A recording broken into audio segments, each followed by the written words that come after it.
তারা বলেছে গোবর পাক। তাদেরই একজন শায়েখ আব্দুর রাজ্জাক বিন ইউসুফ সাহেব, যারা পুরো আহলে হাদিসের নেতা, এখন তাকেই দেখেই সবাই ফলো করে। তিনি বলেছেন যে এক বালতি পেশাবের ভিতরে জামা ডুবিয়ে সেই জামা পরে নামাজ পড়ে নাও, নামাজ হয়ে যাবে। নাউজুবিল্লাহ পড়ে। এই ফতোয়া শুনছেন, আবার তাদেরই অনুসারী হচ্ছেন, তাদেরই অনুসারী হচ্ছেন। আহলে হাদিসের ভালো ভালো আলেম আছেন। ডক্টর তোহা হোসাইনের বক্তব্য শুনবেন, তিনিও আহলে হাদিস। কত নরম। তফসিরে বাসারি, তার বয়স মনে আমার থেকেও ছোট হবে। সে বলছে আমি এই দুনিয়ার বুকে এমন একটা তফসির লিখব যেটা আসমানের নিচে জমিনের উপরে এই রকম তফসির কেউ লিখতে পারেনি। নাউজুবিল্লাহ পড়েন। কি আশ্চর্য কথা!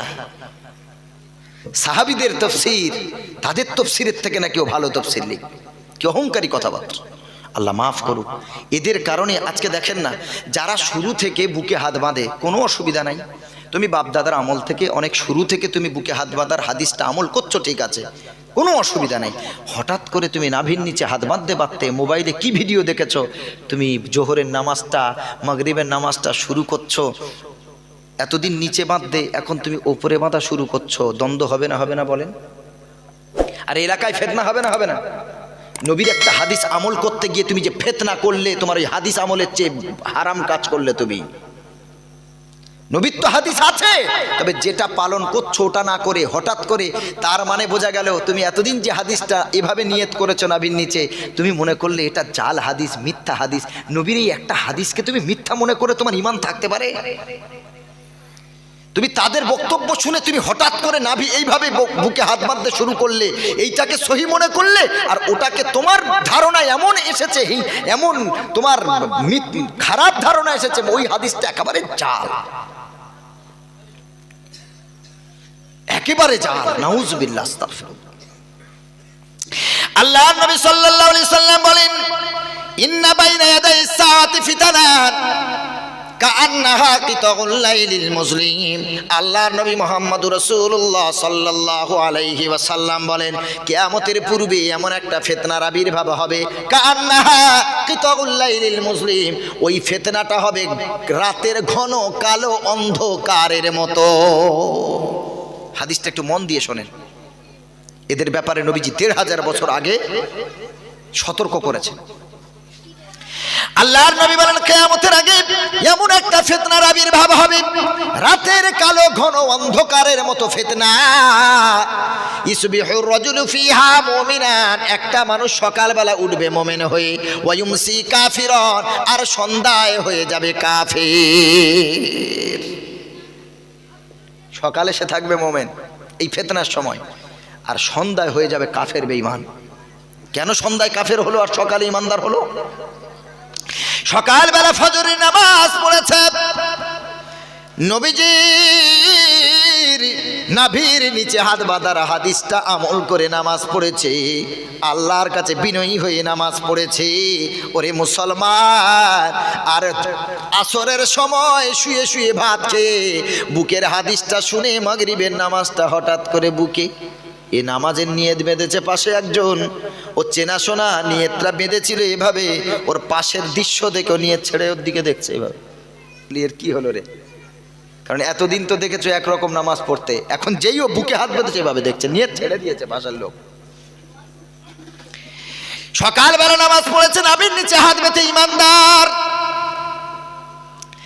আর সন্ধ্যাবেলা নামাজ পড়েছে বুকে হাত বেঁধে।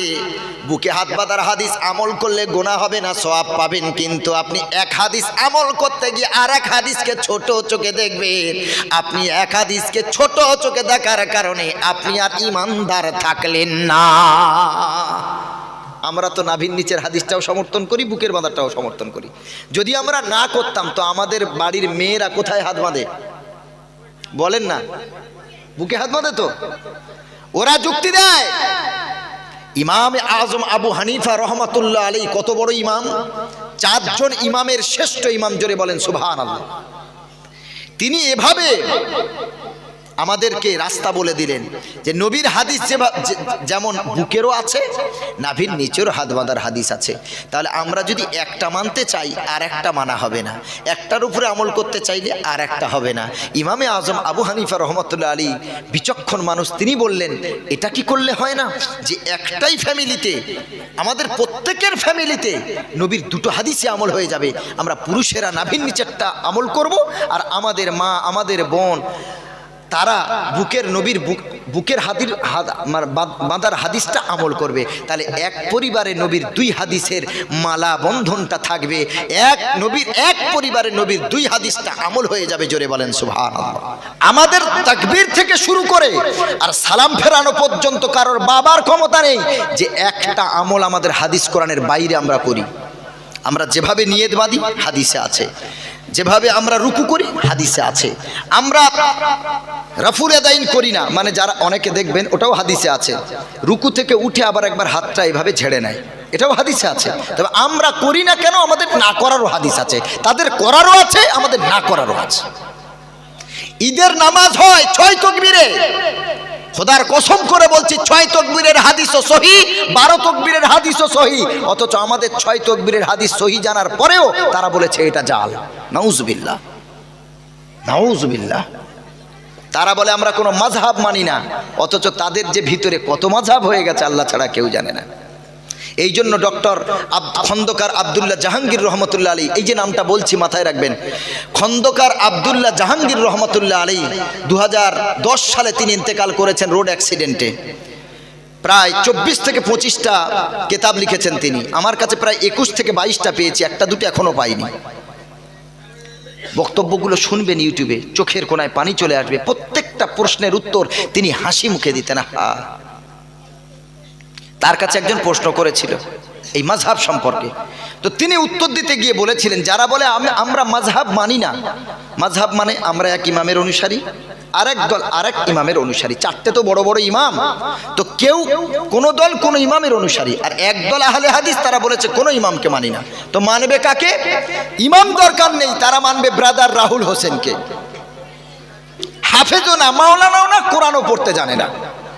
ব্রাদার রাহুলকে শাইখুল হাদিস বলে, তারা জেনারেল শিক্ষিত ছেলে, তারা মাযহাব মানে না, কিন্তু এক একটা যা বলে, কেউ শায়েখ আব্দুর রাজ্জাক বিন ইউসুফের মত মানছে, তার ফতোয়া মানে, কেউ মুজাফফর বিন মহসিনের ফতোয়া মানে, কেউ ব্রাদার রাহুলের ফতোয়া মানে, কেউ ডক্টর তোহা হুসাইনের ফতোয়া মানে, কেউ মতিউর রহমান মাদানী সাহেবের ফতোয়া মানে, কেউ কোনো না কোনো আলেমের ফতোয়া মানছে।